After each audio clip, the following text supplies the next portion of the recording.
But here we go. Where all these nutrients end up going when the bacteria are done with them. Well, these little stars that are graphically drawn here, those are representing our microbes. Okay, so here we go now. We've got the crude protein coming in from the feed sources. If we're feeding 80% forage, you know that a lot of that's going to come in from alfalfa silage, and then the carbohydrate from, in this case, corn silage, okay, and then supplemental corn grain, sugars, and other supplements you might feed. So what happens is that the carbohydrate is supplying the energy to the bacteria.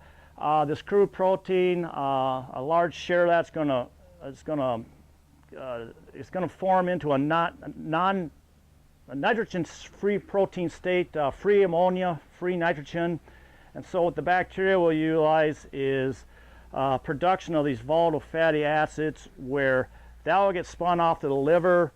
The liver's going to do several things with that. They're going to take these volatile fatty acids, and they will go through what's known as gluconeogenesis, which is conversion straight back to glucose that the cow can use for all those different body functions, or else ketoneogenesis, which really is the precursor to maintaining milk fat components, okay? The microbial protein production, okay? So there again, they go through these reproduction processes.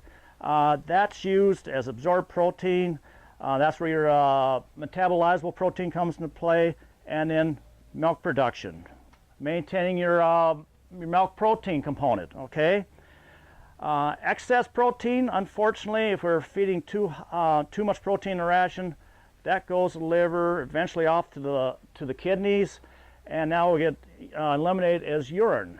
I know a lot of you guys nowadays are running MUN tests, milk urea nitrogens. That's what we're monitoring. It's how much of this wastage is going on, and how can we shore up the efficiencies of this rumen. So that, and it might be we're feeding too much protein, might be we're not feeding enough carbohydrate, but that's where the balancing act comes into play. And what's really neat about this is that the cow has, by evolution, has developed a recycling process. So she'll take some of that urea, bring it back into her salivary glands, and she'll re-swallow it, and the whole process just starts all over again. So very basically, and being in the world of nutrition, I just heard Dr. St. Pierre say this too, is that we like to keep things complicated. I, for one, do not like to keep things complicated. I'm trying to keep this very basic and simple, so I hope the graphic here and all these different arrows make some sense to what I'm explaining here.